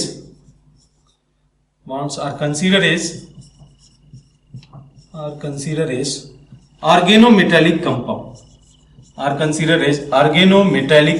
क्या मैंने बोला कि ऐसे कंपाउंड जिसके अंदर कार्बन और मेटल का बॉन्ड हो जाए, that compound will be considered as organometallic compound. समझ में आती है इतनी बात? तो आपको बस ये देखना है कि किस कंपाउंड के अंदर कार्बन और मेटल के बीच का बॉन्ड है। जिसमें भी कार्बन मेटल के बीच का बॉन्ड होगा, that compound will be considered as the organometallic compound. जैसे आप एग्जांपल कंसीडर करना है, यहाँ पे बहुत ही इंटरेस्टिंग एग्जांपल है और इसको शायद आप बहुत एक पूरा चैप्टर ही इस पे देखोगे आप। ये बोलते हैं RMgX। क्या है ये RMgX? ये आपका एल्काइल ग्रुप हो गया। मैग्नीशियम जो कि मेटल है और यहां पे हेलोजन प्रेजेंट है। तो बेसिकली बॉन्ड किसके बीच में है? बॉन्ड कार्बन और मैग्नीशियम के बीच में। एक इलेक्ट्रोपॉजिटिव एटम बॉन्ड बनाया हुआ है कार्बन के साथ में। इसको हम लोग बोलते हैं एल्काइल मैग्नीशियम हैलाइड। ठीक है, एल्काइल मैग्नीशियम हैलाइड। ठीक है, मैग्नीशियम हैलाइड। इसकी खासियत क्या है? इसकी खासियत ये है कि इसको बोला जाता है ग्रिग्नार्ड रिएजेंट और एक बेस सोर्स ऑफ कार्बोनाइन की तरह काम करता है। सोर्स ऑफ कार्बोनाइन, ये ग्रिग्नार्ड रिएजेंट आपको सुनने के लिए मिलेगा frequently. What is the Grignard reagent? ये शायद आप फ्रीक्वेंटली सुनोगे कि what is the Grignard reagent. ठीक है, तो ये केस होता है एल्काइल मैग्नीशियम हैलाइड, जिसको हम लोग बोलते हैं ग्रिग्नार्ड रिएजेंट। ठीक है, तो जैसे एग्जांपल के लिए बहुत सारे ऐसे केसेस होते हैं। CH3MgBr, आप बोलोगे methyl magnesium bromide, methyl magnesium bromide. तो ये क्या ऑर्गेनोमेटालिक के जो प्रॉपर्टीज है, देखो आप फुलफिल कर रहे हैं क्या कि जो है ये मैग्नीशियम, क्या बोला गया कि मेटल्स और कार्बन के बीच में बॉन्ड हो, there is bond between metal and carbon, तो ये हो जाएगा मिथाइल मैग्नीशियम ब्रोमाइड। ठीक है, ये सभी एग्जांपल है ऑर्गेनोमेटालिक कंपाउंड का, ब्रोमाइड। ठीक है, ऐसा कैसे ये क्या काम करते हैं? ये बेस सोर्स ऑफ कार्बोनाइन होता है। कैसे, ये मैं बता देता हूं आपको। देखो, ये मेटल के बीच में बॉन्ड है। मेटल क्या चाहता है? अपने ऊपर पॉजिटिव चार्ज रखना, और ये कार्बन जो कि इलेक्ट्रोनिगेटिव है, इनकी इलेक्ट्रोनिगेटिविटी 1 से भी कम होगा, 0.45 ऐसे कुछ होगा इलेक्ट्रोनिगेटिविटी। मतलब मैं अज्यूम करके चल सकता हूं कि जब ये रिएक्शन में जाएंगे तो ये जनरेट कर देंगे R-, जो कि हमारा कार्बोनाइन होगा। इसीलिए मैं बोल रहा हूं कि ये एक बेस सोर्स ऑफ कार्बोनाइन काम करते हैं, जो ऑर्गेनोमेटालिक कंपाउंड। ठीक है, उसके अलावा एक और एग्जांपल में आता है बहुत ही फेमस R2CuLi। इसको हम लोग बोलते हैं लिथियम एल्युमिनियम क्यूप्रेट, या हम लोग इसको बोल सकते हैं डाई एल्काइल। ज्यादा फेमस इसका नेम है di alkyl lithium, di alkyl lithium cuprate. Sorry, aluminium नहीं है, डाई एल्काइल लिथियम क्यूप्रेट। इसको हम लोग बोलते हैं गिलमन्स रिएजेंट। ये बाद में आएगा, रिएक्शन के में आएगा, अभी जस्ट नाम आप सुन लो। गिलमन्स रिएजेंट हो सकता है लेटर ऑन हम लोग डिस्कशन में रखेंगे कि किस तरीके से रिएक्शन में ये जा रहा है, चाहे वो ग्रिग्नार्ड रिएजेंट हो जाए या गिलमन्स रिएजेंट हो जाए। फर्स्ट टाइम आप सुन रहे हो तो थोड़ा सा जो है अनजाना सा लगेगा, बट ठीक है, धीरे धीरे वे। लेकिन ये भी as a source of alkyl काम करेगा, ये जनरेट कर सकता है R-, सोर्स ऑफ एनाइन। तो वही मैं बोल रहा हूं कि जो फॉर्मेशन ऑफ कार्बोनाइन है, organometallic compounds one of the base source of carbanion consider किया जाता है। ड्यूरिंग अ रिएक्शन कार्बोनाइन अगर जनरेट करना है तो organic metallic compound is the best choice. तो एक प्रॉब्लम कर लेते हैं, फिर अदर सोर्सेज भी देखते हैं कि और क्या वे हो सकता है कार्बोनाइन जनरेट करने का। तो इसमें आप मेंशन कर देना, एक क्वेश्चन बस मैं कराना चाह रहा हूं इसके बेसिस पे, क्योंकि ऐसे क्वेश्चन फ्रीक्वेंटली पूछ दिया जाता है कि which of the following are organometallic compound, following are organometallic compounds. ठीक है, ये आपको करना है। मैं कुछ एग्जांपल्स देता हूं, आप जस्ट एक बार ट्राई करो कि कौन कौन से ऑर्गेनोमेटालिक कंपाउंड्स हैं इसमें।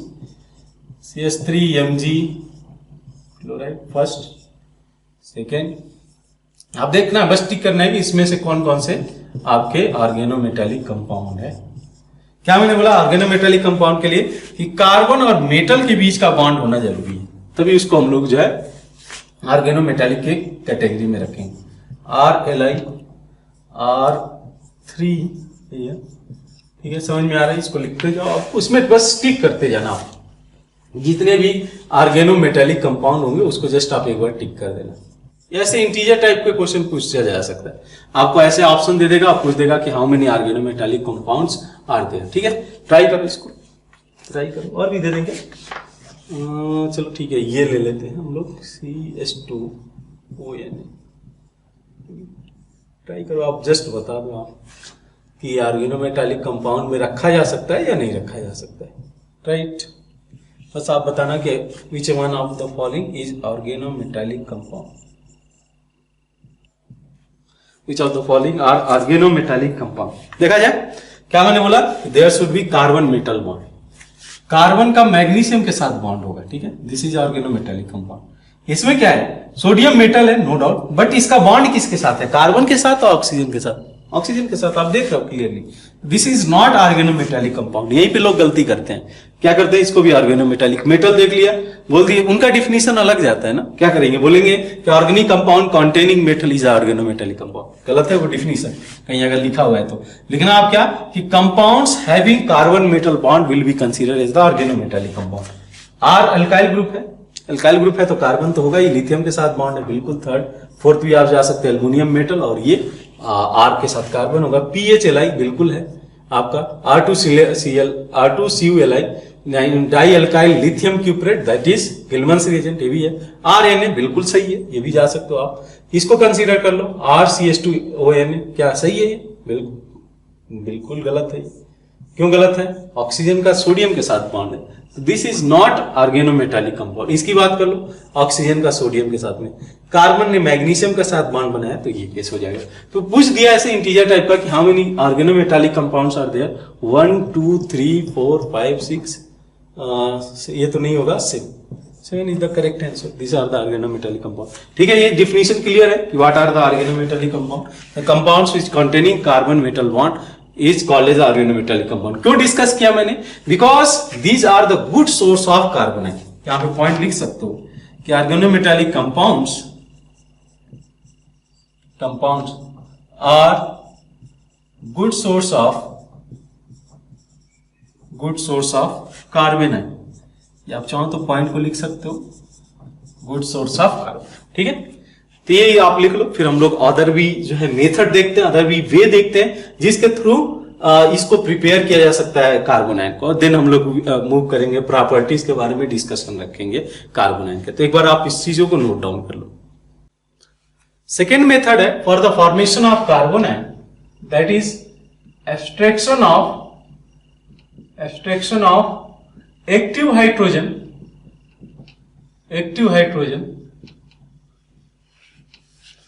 From hydrocarbon. कुछ ऐसे हाइड्रोकार्बन है जिसके अंदर एक्टिव हाइड्रोजन प्रेजेंट है, अगर उसको आप एब्स्ट्रैक्ट कर लेते हो तो कार्बोनाइन जनरेट किया जा सकता है। सबसे बेस्ट एग्जांपल है आपका टर्मिनल एल्काइन का केस, याद है, ये हाइड्रोजन जो हम लोग कंसीडर करते थे ये एसिडिक नेचर शो करता था, ये हाइड्रोजन क्या था, एक्टिव हाइड्रोजन, यानी कि एसिडिक हाइड्रोजन था, पहले भी डिस्कशन का पार्ट बना था। तो अब होगा क्या इस केस में, अगर आप कंसीडर करो कि जैसे ही आप इसको सोडियम मेटल ले लो या बेस ले लो, NaNH2 ले लो, सोडामाइड ले लो, ये इस प्रोटॉन को एब्स्ट्रैक्ट कर लेगा और यहां जनरेट कर देगा कार्बोनाइल, ठीक है, कार्बोनाइल की तरह जनरेट कर देगा, कार्बोनाइल जनरेट कर देगा, ठीक है। अलॉन्ग विथ हम लोग को पता है कि हाइड्रोजन गैस रिलीज होने वाला है। अब वैसे ही अगर और भी कंसीडर किया जाए, हम लोग पहले बार में एक्टिव हाइड्रोजन को, इस वाले केस को नहीं कंसीडर किए थे, बट अब आपको आइडिया होगा कि ये जो हाइड्रोजन है ये एक्टिव हाइड्रोजन में कंसीडर किया जा सकता है। क्यों, क्योंकि ये जैसे ही H+ रिमूव होगा ना, सोडियम इसको रिमूव करेगा, ये जनरेट कर देगा लिथियम, ये भी कार्बोनाइन की कैटेगरी आएगा, ये भी कार्बोनाइन होगा। वैसे ही एक और केस आता है, ये वाला केस आप समझना, जैसे मैं इसको NO2 लगा दूं, यहाँ पे NO2 स्ट्रॉन्ग -I ग्रुप या -M ग्रुप लगा दिया जाए, तब भी अगर आप सोडियम मेटल के साथ ट्रीट करते हो ना, तो यहाँ जो हाइड्रोजन प्रेजेंट है ना, ये भी एसिडिक हो जाएगा, लाइक दिस टू हाइड्रोजन, ये भी एसिडिक हो जाएगा because 2 -I as well as the -M group present हो जाएगा। इस केस में -M क्यों बोल रहा हूं, निगेटिव चार्ज जैसे आएगा तो रेजोनेंस में तो जाएगा ही ना इसके साथ, NO2 के साथ। इस वजह से ये देखो आप कार्बन आयन यहाँ पे भी जनरेट होगा। इस वजह से मैं बोल सकता हूं कि ये जो हाइड्रोजन यहाँ पे प्रेजेंट है, इस हाइड्रोजन को भी मैं एसिडिक हाइड्रोजन में कैटेगरी में रख सकता हूं। तो ये सेकेंड मेथड है, अगर कार्बन आयन जनरेट करना है तो आप क्या करना होगा कि extraction of active hydrogen from the hydrocarbon. अगर हाइड्रोकार्बन से आप एक्सट्रैक्ट कर पा रहे हो तो वो कार्बन आयन जनरेट कर देगा। अब यहाँ पे आप सोडियम यूज करो या कोई स्ट्रॉन्ग बेस यूज करो, उस बेस को यूज करो सच दैट कि ये कार्बन आयन को जनरेट कर दे। आगे देखेंगे हम लोग एसिड बेस स्ट्रेंथ देखेंगे तो देखेंगे कौन कौन से रिएजेंट यूज किया जा सकता है कार्बन आयन के जनरेट के लिए। एक थर्ड मेथड आता है that is heating of carboxylate. जो कार्बोक्सिलेट आयन है ना उसको आप अगर हीट करते हो तब इन दैट केस वो भी आपको जनरेट करके क्या दे देगा, ये जनरेट करके दे देगा आपको कार्बन आयन। कैसे, तो ये CO2 one of the best leaving group है, तो ये क्या हो जाएगा, ये इधर जाएगा, R- यहां से निकल आएगा, ये जनरेट कर देगा R- और CO2 यहां से रिलीज कर देगा। जैसे एक बेस्ट एग्जांपल ले लो, एक कोई एग्जांपल कंसीडर कर लो, ये CH3, ये एसीटेट एनायन है। अगर एसीटेट एनायन को आप हीट करते हो, आगे हम लोग देखेंगे इस रिएक्शन को देखेंगे, जो है सोडा लाइम के साथ रिएक्शन कराया जाता है, ये जैसे ही हीट करोगे आप यहां से ये रिलीज हो जाएगा, ये जनरेट कर देगा मिथाइल कार्बन आयन और साथ में CO2 गैस यहां से स्कैप करेगा। ठीक है, तो ये 3 मेथड हो गया। बेस सोर्स तो ऑर्गेनोमेटालिक कंपाउंड है। आप एक पूरा चैप्टर देखोगे ग्रिग्नाट रिएजेंट को लेकर, पूरा एक चैप्टर होगा जब कार्बोनिल कंपाउंड पढ़ाया जाएगा, एल्डिहाइड कीटोन पढ़ाया जाएगा, तो वहां पे जो है ग्रिग्नाट रिएजेंट से लेकर पूरा चैप्टर ही, पूरा ही सेक्शन ही आएगा, डिस्कशन का पार्ट बनेगा। तो एक तो मेथड वो हो गया ऑर्गेनोमेटालिक का, दूसरा केस हो गया ऑब्स्ट्रक्शन ऑफ एक्टिव हाइड्रोजन, और थर्ड मेथड हो गया that is heating of carboxylate ion. Carboxylate ion को हीट कर दो और इन that case carbon ion generate हो जाएगा। ठीक है, अब बात कर लेते हैं इसके प्रॉपर्टीज। ठीक है, ये तो रहा फॉर्मेशन की। देन हम लोग डिस्कस कर लेते हैं कैरेक्टरिस्टिक्स ऑफ कार्बन आयन, यानी कि प्रॉपर्टीज ऑफ कार्बन आयन। एक चीज आप क्लियरली देख सकते हो कि कार्बन आयन तो निगेटिवली चार्ज स्पीसीज है, तो यही पॉइंट पहले लिख देते हैं, जो सबसे पहले दिख रहा है कि negatively charge species, negatively charge intermediate लिख सकते हो, negatively charge reaction intermediate, reaction intermediate, ठीक है, हैविंग 8 इलेक्ट्रॉन। इसके पास 8 इलेक्ट्रॉन है, देख सकते हो आप, किसी भी कार्बन आयन उठा के देख लो तो आप क्या देख रहे हो, इसके पास 8 इलेक्ट्रॉन है, इसके पास 8 इलेक्ट्रॉन है। 2 इलेक्ट्रॉन कहां से मिला, एक तो इसी का था, 4 पहले से थे, तो इसमें से 3 बॉन्डेड है और एक non bonded pair of electron है। तो जो है इसका कैटेगरी क्या मैं बोला हूं, इस तरीके से 3 बॉन्ड पेयर और 1 लोन पेयर की तरह होगा। ठीक है, 8 इलेक्ट्रॉन है, 3 बॉन्ड पेयर इलेक्ट्रॉन है, यानी कि 6 इलेक्ट्रॉन इसमें और 1 लोन पेयर ऑफ इलेक्ट्रॉन है। ये lone pair of electron present है। निगेटिव चार्ज इसलिए आया क्योंकि इसने इलेक्ट्रॉन गेन किया, एक एक्स्ट्रा इलेक्ट्रॉन गेन किया।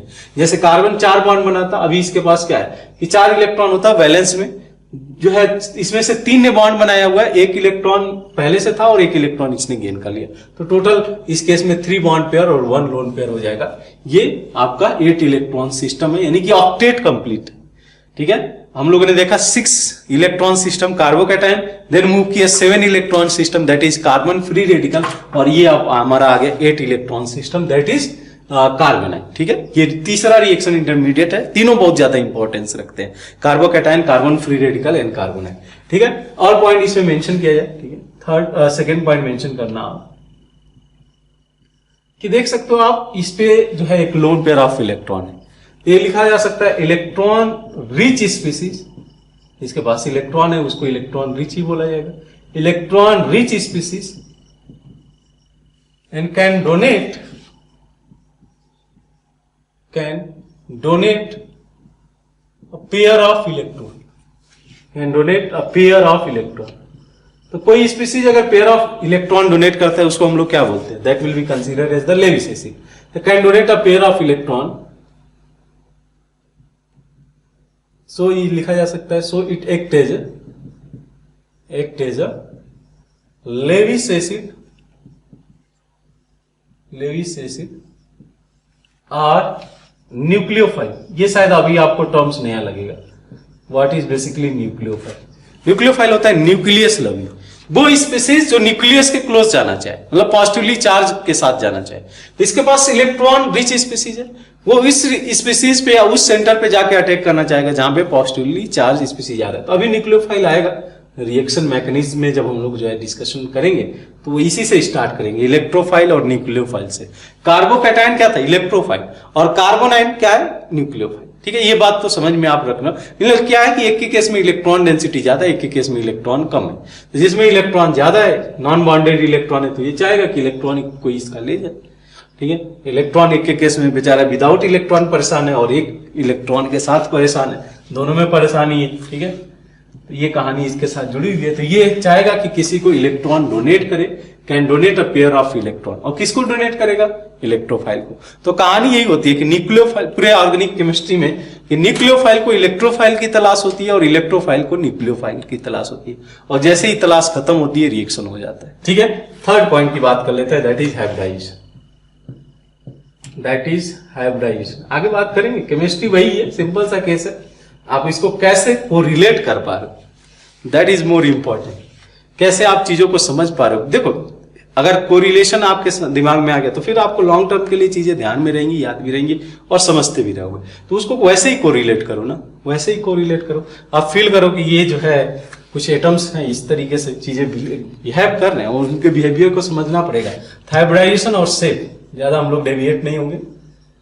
ऑफलाइन कोर्स होता तो सोच भी सकते थे, बट ऑनलाइन कोर्स में हम लोग को जाना पड़ेगा, उसी हिसाब से आपको रखना पड़ेगा, क्योंकि टाइम लिमिट भी है हमारे लिए। ठीक है, कोई दिक्कत नहीं है। आगे बात करते हैं इसके हाइब्रिडाइजेशन एंड द शेप के बारे में। तो क्या कैसा शेप हो सकता है? देखो, जब मैं इसकी बात करूं, इस वाले केस की, तो इस केस में क्या है? 3 बॉन्ड पेयर है, 3 बॉन्ड पेयर और 1 लोन पेयर है। समझ में आ रही है बात? 3 बॉन्ड पेयर और 1 लोन पेयर। तो इसका हाइब्रिडाइजेशन क्या होगा बताओगे? हाइब्रिडाइजेशन क्या होगा?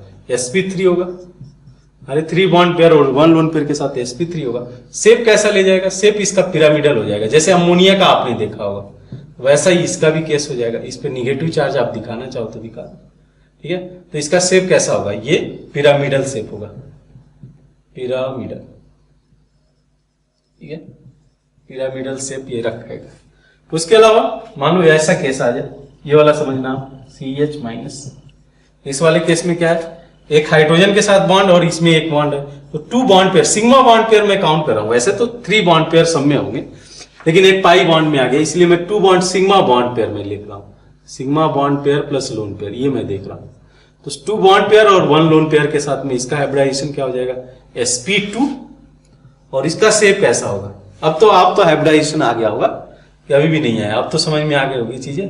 हाइड्रोजन यहाँ पे है, डबल बॉन्ड कार्बन है, और यहाँ पे एक lone pair of electron lies कर रहा है। किस में लाइज कर रहा है? बेसिकली ये लाइज कर रहा है, मतलब किस में हाइब्रिडाइजेशन इसका हम लोगों ने बोला sp2, ये sp3 ऑर्बिटल में। ठीक है, ये sp3 ऑर्बिटल हो गया, ये आपका लाइज कर रहा है sp2 ऑर्बिटल में, ये ध्यान में रखना। और इसका शेप क्या होगा? बेंड शेप रखा हुआ है, this is the bend shape. वैसे ही बात कर लें इसका भी, SC ट्रिपल बॉन्ड C-, ये भी देखने को मिलेगा आपको। इस केस में क्या है? 1 बॉन्ड पेयर और 1 lone pair. With 1 bond pair 1 lone pair के साथ हाइब्रिडाइजेशन हो जाएगा sp। और इन दैट केस अगर आप देखते हो कि इसका जो शेप होगा वो इस तरीके से शेप रखेगा, लीनियर ना। ये लोन पेयर ऑफ इलेक्ट्रॉन हो गया हाइड्रोजन, तो इस केस में क्या है? ये शेप इसका हो जाएगा लीनियर। ठीक है, तो समझ में आती है, ये प्रॉपर्टी समझ में आती है। निगेटिवली चार्ज स्पीसीज है, रिएक्शन इंटरमीडिएट भी, ये भी इंपॉर्टेंट रिएक्शन इंटरमीडिएट है। इलेक्ट्रॉन रिच स्पीसीज है विथ 8 इलेक्ट्रॉन मैं लिखा हूं, उसमें से 3 बॉन्ड पेयर हो सकते हैं, 1 लोन पेयर हो सकते हैं नॉर्मल कार्बन के। अदरवाइज मतलब सिग्मा टोटल बॉन्ड पेयर 3 होंगे हर केस में। हो सकता है कुछ उसमें सिग्मा बॉन्ड पेयर में जाए, कुछ पाई बॉन्ड पेयर में, वो अलग अलग केस है। बट नेट यही रिजल्ट होगा कि आपको देखने को क्या मिलेगा? इसके अंदर 3 bond pair 1 lone pair. Electron rich species है, इस वजह से it can donate a pair of electron. अगर पेयर ऑफ इलेक्ट्रॉन डोनेट करता है तो in that case it act as a Lewis acid, पहले भी मेंशन किया गया था इसको। लेविस एसिड और जो है न्यूक्लियोफाइल की तरह काम करेगा। लेविस एसिड, सॉरी यहां गलती हुआ, how can it act as the Lewis acid? No, it acts as the Lewis base. ठीक है, जो पेयर ऑफ लेविस एसिड क्या होता है? जो एक्सेप्ट करे पेयर ऑफ इलेक्ट्रॉन, और बेस क्या होते हैं, which can donate a pair of electron. तो ये क्या कर रहा है, डोनेट करने का काम करता है।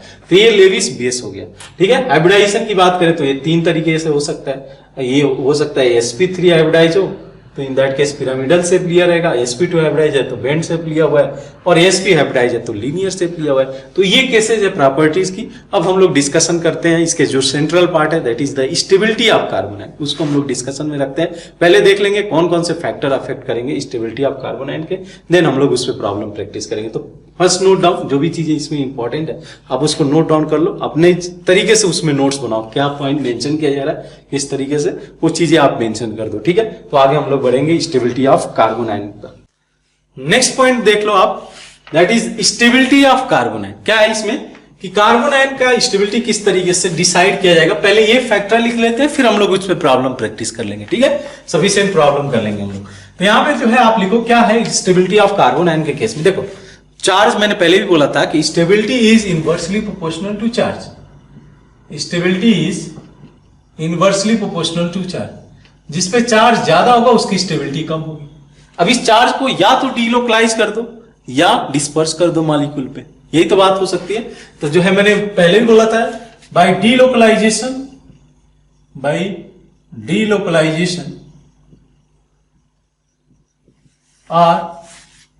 डीलोकलाइजेशन और डिस्पर्सन ऑफ चार्ज, दोनों में डिफरेंस है। डीलोकलाइजेशन में पाई इलेक्ट्रॉन होता है और डिस्पर्सन में जब हम लोग बात करते हैं तो सिग्मा इलेक्ट्रॉन होता है। तो डीलोकलाइजेशन और डिस्पर्सन ऑफ चार्ज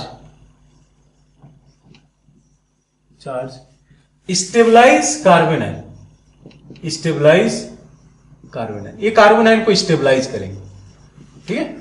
यानी हम लोग को क्या चाहिए बेसिकली, इलेक्ट्रॉन विड्रॉइंग ग्रुप चाहिए। तो कि इलेक्ट्रॉन को विड्रॉ करे, निगेटिव चार्ज है उसके पास में, तो इलेक्ट्रॉन विड्रॉइंग ग्रुप अपने तरफ चार्ज पुल करेगा। चार्ज पुल करेगा तो चार्ज कम होगा, चार्ज कम होगा तो इसकी स्टेबिलिटी बढ़ेगी। तो मैं यही बोलना चाह रहा हूं कि stability is directly proportional two electron withdrawing group. कितना अच्छा स्ट्रॉन्ग इलेक्ट्रॉन विड्रॉइंग ग्रुप है, जिसकी वजह से डीलोकलाइजेशन और डिस्पर्सन ऑफ चार्ज हो जाएगा, ठीक है। तो ये केस आता है। अब देखो क्या क्या हो सकता है, कैसे हम लोग डीलोकलाइजेशन में इसको पार्टिसिपेट करा सकते हैं या डिस्पर्सन में पार्टिसिपेट करा सकते हैं, ये देखना। पहला केस होता है पार्ट ऑफ एरोमेटिसिटी। यहां पे हो सकता है पार्ट ऑफ एरोमेटिसिटी, क्योंकि पेयर्ड इलेक्ट्रॉन है ना, अनपेयर्ड इलेक्ट्रॉन नहीं है, लाइक कार्बन फ्री रेडिकल की तरह। तो कार्बोकैटायन में भी बोला गया था, यहां पे भी बोला जा सकता है पार्ट ऑफ एरोमेटिसिटी, ठीक है। बात समझ में आती है।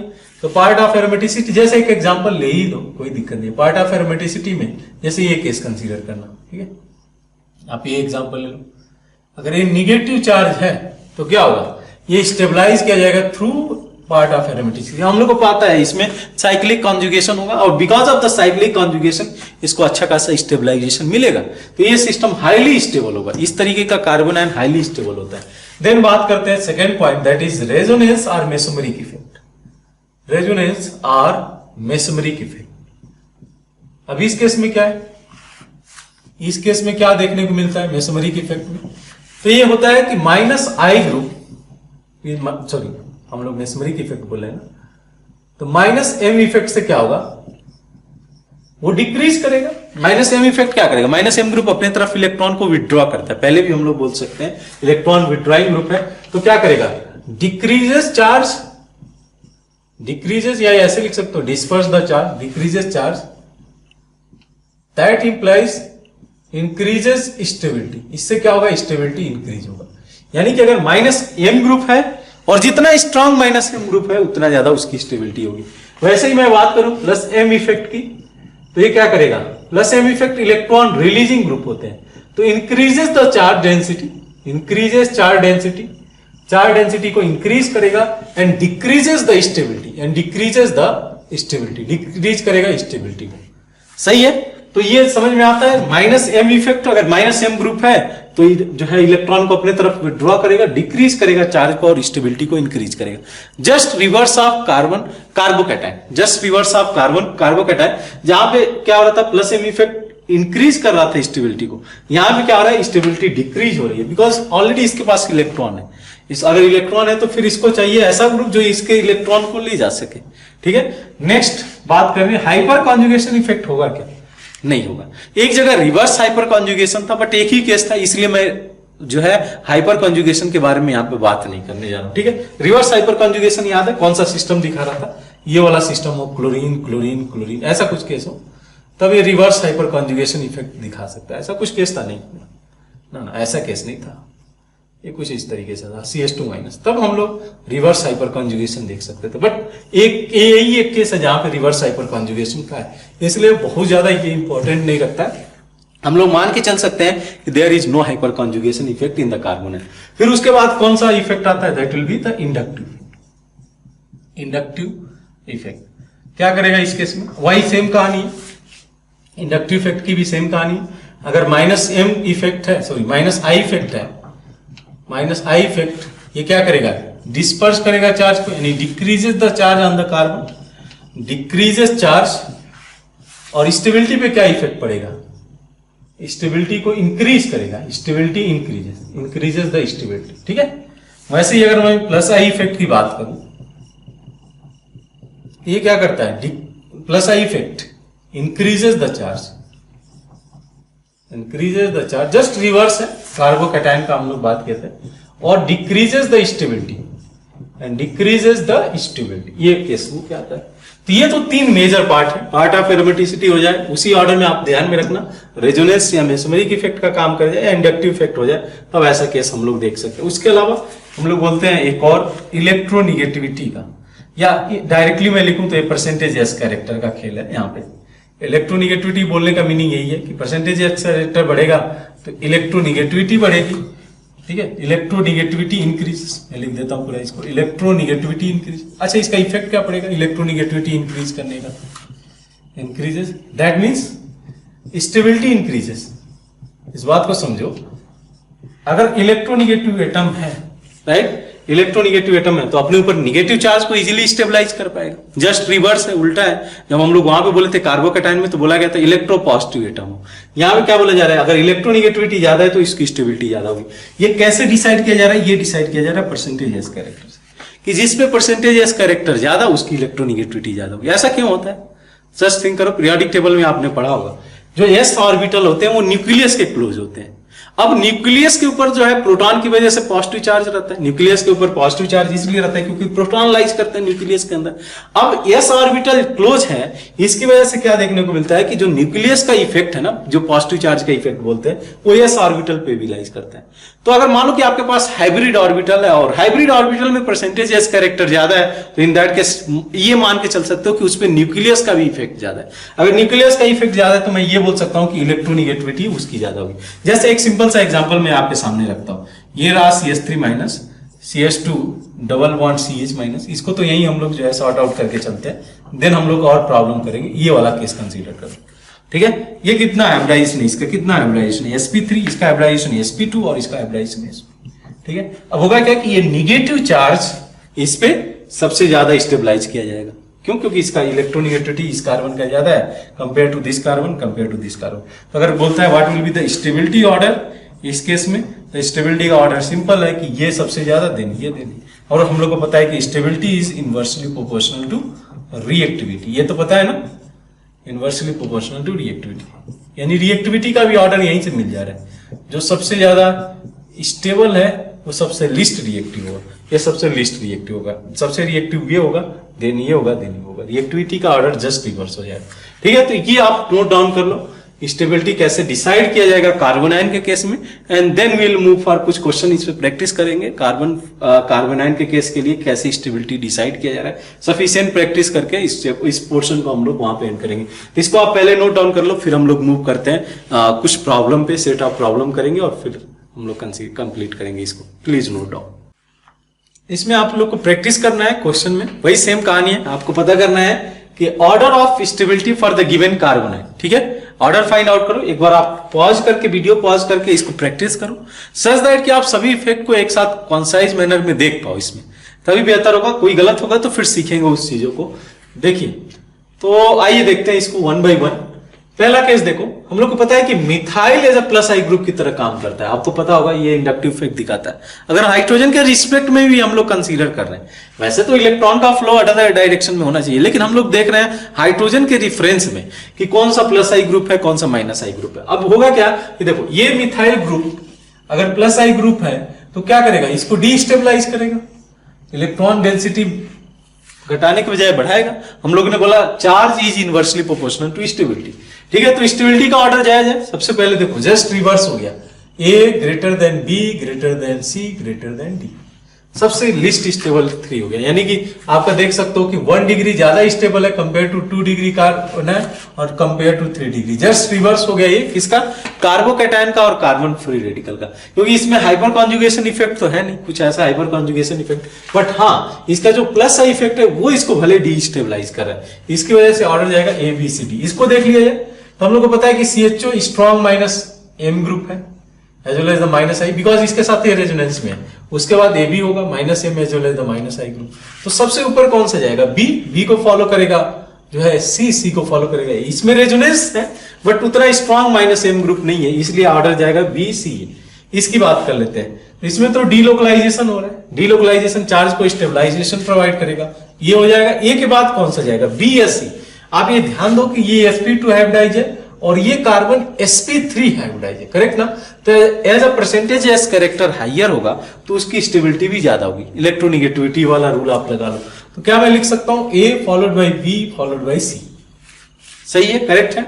इसके देख, इस वाले केस में देख लो, बड़ा इंटरेस्टिंग केस है। ये भी लोग जो है इनकरेक्ट बोलेंगे क्या इसमें रेजोनेंस हो रहा है, बट वो रेजोनेंस फेवरेबल रेजोनेंस नहीं है, फेवरेबल कॉन्जुगेशन नहीं है। ये पार्ट ऑफ एंटी एरोमेटिक है और पार्ट ऑफ एंटी एरोमेटिक हो गया तो हाईली अनस्टेबल हो गया। ये पार्ट ऑफ एरोमेटिक है, याद है, साइक्लोपेंटा डाइनाइल कार्बोनेट, ये हाईली स्टेबल है due to part of aromaticity. Then यहाँ पे रेजोनेंस हो रहा है, इसमें कुछ भी इफेक्ट नहीं। तो स्टेबिलिटी का ऑर्डर क्या जाएगा, इसमें सबसे ज्यादा स्टेबल B हो जाएगा, because of the part of aromaticity. Then C या A, C होगा, देन A या D होगा। अभी भी A सबसे लास्ट में जाएगा क्योंकि ये पार्ट ऑफ एंटी एरोमेटिसिटी है। और एंटी एरोमेटिसिटी की कहानी हम लोग देखे थे GOC1 में कि anti aromatic compound are highly unstable. इसकी बात करें, ये भी कहानी ऑलरेडी हम लोग डिस्कस कर चुके हैं। ये sp हाइब्रिडाइज है, ये sp2 है और ये sp3 है। परसेंटेज एस कैरेक्टर ज्यादा होगा तो इलेक्ट्रोनिगेटिविटी भी ज्यादा होगी। तो ऑर्डर क्या हो जाएगा, A followed by B followed by C। I think ये क्वेश्चन रिसेंटली इन्होंने जो है नीट में इसमें NTA में पूछा हुआ था, JEE मेंस में, प्रीवियस ईयर में भी, एग्जैक्ट मुझे ईयर नहीं याद है बट प्रीवियस ईयर में एक क्वेश्चन रखा गया था। यहाँ देख लो पूरा का पूरा एक्सटेंडेड रेजोनेंस है इस सिस्टम के अंदर। इसमें रेजोनेंस तो है बट ये NO2 उसमें पार्टिसिपेट नहीं कर रहा है उस रेजोनेंस में, इसके साथ रेजोनेंस में, और इसमें भी NO2 का केवल माइनस आई इफेक्ट ही देखने को मिलेगा। तो सबसे ऊपर कौन सा जाएगा, C स्टेबिलिटी ऑर्डर में। C को फॉलो करेगा B, एटलीस्ट ये रेजोनेंस तो इसमें अवेलेबल है, भले NO2 का रेजोनेंस ना हो, NO2 इसके साथ रेजोनेंस में नहीं है, ये ध्यान में रखना आप। B के बाद ये सबसे लिस्ट स्टेबल ही हो जाएगा। बात समझ में आ रही है, इतनी चीज सिंपल सा केस है। एक साथ ही मैं प्रॉब्लम करा दे रहा हूं सो दैट कि आपका प्रैक्टिस होता है।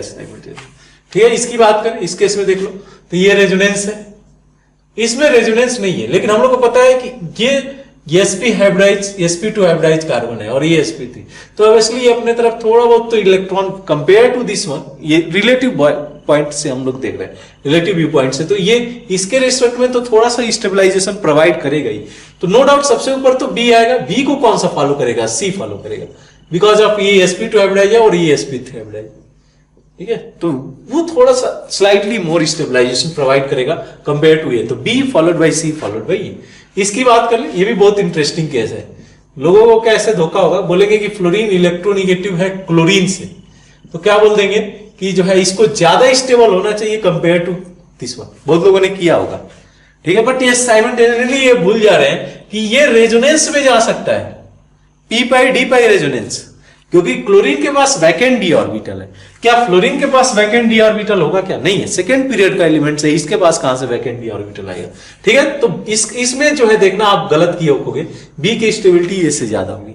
सेम कॉन्सेप्ट यहां पे भी लगाना। बहुत लोग बोलेंगे कि सर यहां पे ऑक्सीजन की इलेक्ट्रोनिगेटिविटी ज्यादा है तो इसको जो है ज्यादा स्टेबलाइज करना चाहिए because of its minus I effect, और भूल जाते हैं कि रेजोनेंस इफेक्ट भी तो काम कर रहा है, किसमें, इसमें काम कर रहा है और ये इसमें काम कर रहा है due to vacant d orbital of sulphur. तो सबसे ज्यादा stable C followed by B followed by E। Crystal clear है ये चीज। ये वाला भी एक इंटरेस्टिंग केस है। ये वाला क्या है, तो बहुत लोग इसको डीलोकलाइज कराएंगे। यहां पे डीलोकलाइजेशन फेवरेबल नहीं है। क्यों नहीं है ये बता सकते हो आप, क्योंकि अगर ये डीलोकलाइज होता है तो यहां पे डबल बॉन्ड आएगा और हम लोग ब्रेड्स रूल में मेंशन किए थे कि because of the Bredt's rule double bond यहाँ पे अनफेवरेबल है, यहाँ पे डबल बॉन्ड नहीं ला सकते हो, तो ये केस यहाँ पे रेजोनेंस नहीं हो सकता है। भले आप इंडक्टिव इफेक्ट बोल दो कि इंडक्टिव इफेक्ट काम कर रहा है बट रेजोनेंस नहीं काम कर रहा है, इसमें रेजोनेंस काम कर रहा है, इसमें भी इंडक्टिव इफेक्ट ही केवल काम करेगा। अब बात करते हैं स्टेबिलिटी का, तो सबसे ज्यादा स्टेबल हो गया B because of the resonance as well as the inductive effect. A और सी में किसका होगा, किसका होगा, ए का ज्यादा होगा because of inductive effect is just इसके क्लोज है ना। इंडक्टिव इफेक्ट को तो सिग्मा के थ्रू काम करना है, काम कर रहा है अभी भी। अब ये हम देखो तो 1 2 3 4 पोजीशन पे और ये 1 2 पोजीशन पे, इसलिए यहाँ पे इंडक्टिव इफेक्ट तो काम कर ही रहा है, रेजोनेंस इफेक्ट नहीं काम कर गया, तो बी ए सी ये ऑर्डर हो जाएगा। इस केस को देखना, ये भी इंटरेस्टिंग केस है। NO2 माइनस एम ग्रुप है, माइनस आई ग्रुप है, ए प्लस एम ग्रुप है, साथ साथ माइनस आई ग्रुप है, जो कि माइनस आई इस पे डोमिनेट करता है। OCH3 प्लस एम ग्रुप है, तो ऑर्डर क्या जाएगा इस केस में बता सकते हो आप, सबसे ऊपर क्या जाएगा स्टेबिलिटी में, ए सबसे ऊपर आ जाएगा। ए को कौन सा फॉलो करेगा, बी, और बी को सी फॉलो करेगा बिकॉज ये तो प्लस एम ग्रुप हो गया ना, इलेक्ट्रॉन रिलीजिंग ग्रुप है। अगर इलेक्ट्रॉन रिलीजिंग ग्रुप है तो चार्ज बढ़ाने घटाने की जगह बढ़ाएगा, तो इस केस में ये ऑर्डर जाएगा स्टेबिलिटी का। ठीक है, इसकी बात करें, ये बहुत लोग गलती करेंगे। क्यों गलती करेंगे, क्योंकि इसमें ये लोग डाउटफुल है। ठीक है, प्लस एम इफेक्ट काम कर रहा है, साथ साथ में इसका माइनस आई इफेक्ट भी काम कर रहा है, जब ये ऑर्थो पोजीशन पे है। इस केस में इसका प्लस एम इफेक्ट नहीं काम करेगा, ये ध्यान में रखना। मेटा पोजीशन पे है तो ये आपस में जो है कॉन्जुगेशन में नहीं है, केवल और केवल इंडक्टिव इफेक्ट काम करेगा। यहाँ पे भी प्लस एम इफेक्ट काम करेगा और साथ साथ में माइनस आई इफेक्ट काम करेगा। इसकी बात कर ले तो कोई इफेक्ट ही नहीं। अब आते हैं स्टेबिलिटी की बात करते हैं। सबसे ज्यादा स्टेबल कौन सा होगा, सबसे ज्यादा स्टेबल हो जाएगा बी। क्यों ऐसा होगा, माइनस आई इफेक्ट काम कर रहा है एटलीस्ट, इसमें तो कोई इफेक्ट नहीं है। उसके बाद डी हो जाएगा, डी के बाद ए या सी, ए या सी। ए ज्यादा होगा, क्यों ज्यादा होगा, मेसोमेरिक इफेक्ट डिस्टेंस डिपेंडेंट नहीं होता है। पहले भी डिस्कशन में आया mesomeric effect is not distance dependent, तो मेसोमेरिक इफेक्ट तो दोनों में सिमिलर काम कर रहा है, लेकिन चूंकि OCH3 ये अर्थो पोजीशन पे है, इस वजह से इसका जो माइनस आई इफेक्ट है वो डोमिनेट कर जाएगा इसमें, यानी कि ये माइनस आई इफेक्ट स्लाइटली इस वाले माइनस आई इफेक्ट से ज्यादा होगा। ये बात समझ में आती है, ये स्लाइटली ज्यादा होगा, इस वजह से ए की स्टेबिलिटी ज्यादा होगी, किससे, सी से। तो ये बात समझ में आ रहा है। ऐसे ही प्रॉब्लम करो, फटाफट होते जाएंगे, कोई भी प्रॉब्लम सीट उठा के करो। मैं असाइनमेंट में भी और भी अच्छे प्रॉब्लम देंगे, इससे थोड़े और भी प्रॉब्लम हम लोग करेंगे थ्रू द असाइनमेंट। तो ये आप देख लो, आप कहाँ पे गलती की हो नोट डाउन कर लो। मिलते हैं नेक्स्ट लेक्चर में सम अदर इंटरमीडिएट्स के साथ, रिएक्शन इंटरमीडिएट और भी डिस्कशन में आएंगे। ये रहा कार्बन आयन की कहानी। 3 मेजर जो रिएक्शन इंटरमीडिएट है ये डिस्कशन के पार्ट बन गए। कौन कौन से, तो हमारे कार्बोकैटायन, कार्बन फ्री रेडिकल और कार्बन आयन। जो अदर रिएक्शन इंटरमीडिएट्स होंगे जो डिस्कशन के पार्ट बनेंगे वो होगा बेंजाइन, नाइट्रीन और जो है कार्बिन। ये कहीं कहीं बहुत कम रिएक्शंस देखने को मिलते हैं उस इंटरमीडिएट के, बट उसको भी हम लोग नेक्स्ट क्लास में डिस्कशन में रखेंगे। तो मिलते हैं नेक्स्ट लेक्चर में। Thank you.